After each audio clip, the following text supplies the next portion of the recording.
A lot of things to talk about politically, and who better to turn to than our old friend Dave Bryan, who spent so many years being the top-notch political reporter for KCAL 9 and CBS 2 News, and before that at Channel 11, before that in San Francisco.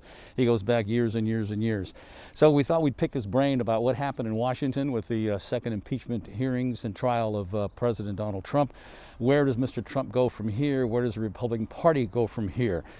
Interesting questions. Dave has some interesting answers, and we start out by asking him if Mr. Trump still has a future in politics. So, is it a true statement to say that there are so many spineless, gutless Republicans in the Senate that they couldn't do what should have been done? Fair? How's that for a zinger? Wow, okay. Hang on a second here. Spineless and gutless, And you're gutless, saying. right. Well, look, to be honest with you, I mean, I was a little surprised that the Democrats actually got 7 Republicans to jump over the line.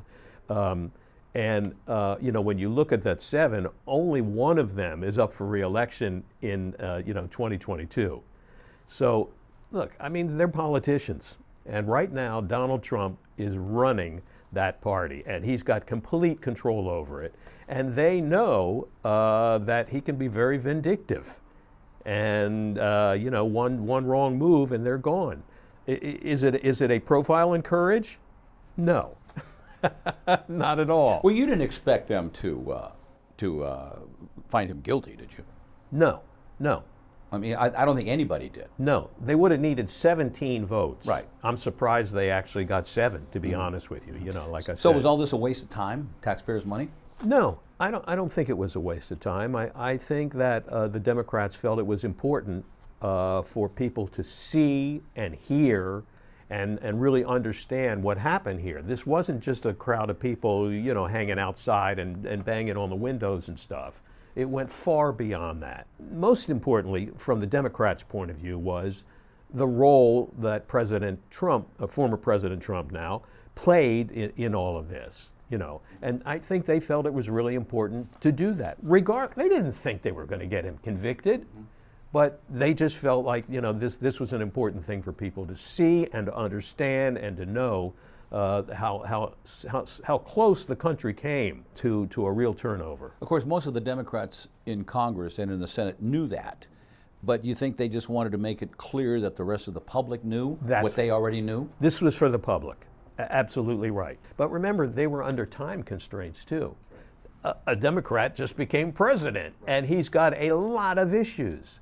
And the last thing they needed was for this thing to go on and on and on with witnesses, which they almost did on Saturday, right? Right. That would have been deadly for them because, President Biden's got a lot of important things to get done. What is it about him? Sure, he got 75 million votes. Is that enough? Is that what it is that does it? The fact that they're saying, look, no matter what he says, what he stands for, there are still 75 million people that think this guy should still be in the White House. He's running the party. He is in charge, and he does it with an iron fist. How does it If stop?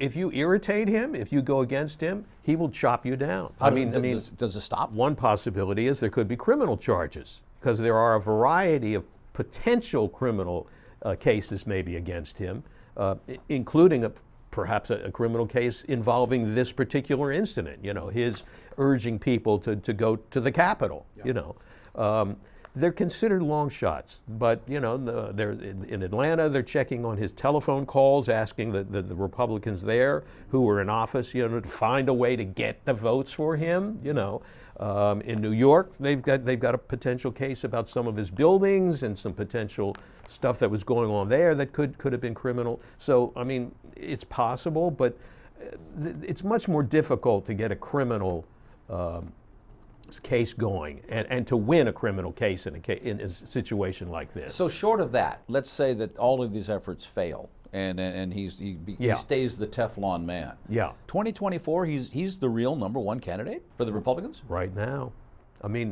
Really, who else is there, right? Mm-hmm. Right now he is the candidate. Absolutely. You don't think that President Biden could run a second term, or do you? Could win a second term? Yeah. Hey, anything is possible. If something goes wrong with Biden's policy, if things don't work out, if if the coronavirus thing never gets really fixed, who knows what could happen? Anything is possible.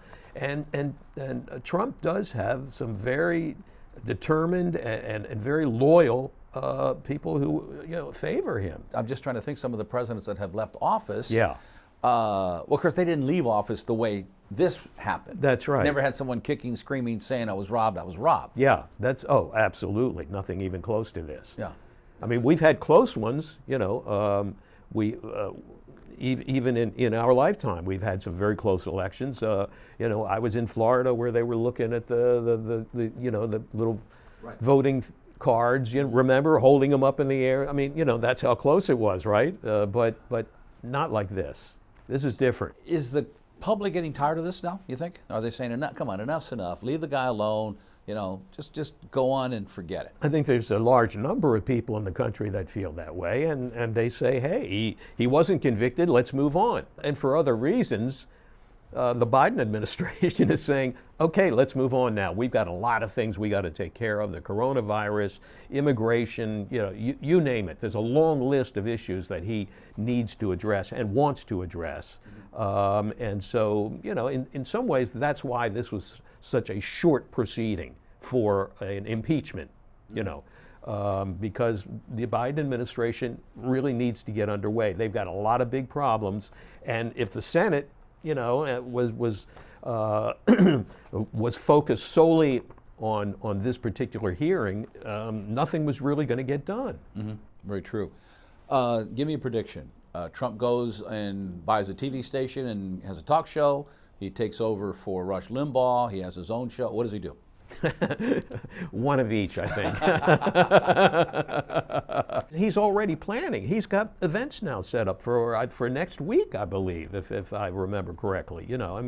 He's not going anywhere, and he will be continue to haunt Joe Biden and his administration every single day. Will it work? I don't know. I mean, it's hard. It's too early, way too early to tell. But it's definitely going to happen that way, at least in the short run. I still say, and I may be wrong, you weigh in on this, if the coronavirus never existed, or if it did not get to the point where it got, he wins in a landslide. No question. Absolutely right. No question about it, in my opinion. It wouldn't even have been close. I don't care who was running. We're not going to unseat him had it not been for the coronavirus. There's no question about it. Now, you could say that, okay, so he got the coronavirus happened, but you could say it was his mishandling of it, So it wasn't just the virus, it was a combination of those two things. My next He was so busy trying to make people think, oh, don't worry about it, this is not a big deal. No, it was a big deal, and scientists around the world knew it was going to be a huge deal. He didn't get it, and he did not react in the appropriate way. Fair to say that if we had any other man in the White House other than Trump, the virus would not have gotten this way? I think the odds would have been a whole lot better if it had been someone else who was not so busy trying to convince people this is just going to go away on its own, which you remember at the very beginning is really what he was saying to people. Don't worry about it. This is nothing. It's just for a couple days it'll be gone, No, it's not. No, absolutely not. Yeah. So I think almost anyone else would have been better in the respect of actually paying more attention to it and taking it more seriously than he did. That was a colossal mistake on his part. 2024, Donald Trump is the Republican nominee? Right now, I would say yes. Yeah. As we know, there's a bunch of Republicans who would like that not to happen. And as we said, between now and in the next 4 years, something could happen to really derail that, that idea. But if things stay the way they are now, he'll be the candidate. So when he said he could shoot somebody on Fifth Avenue with, 15,000 witnesses, they wouldn't convict him. Well, some would say he just did that at the Capitol, right? I mean, I'm not saying he did or didn't, but that's what a lot of people feel anyway. So there's your answer.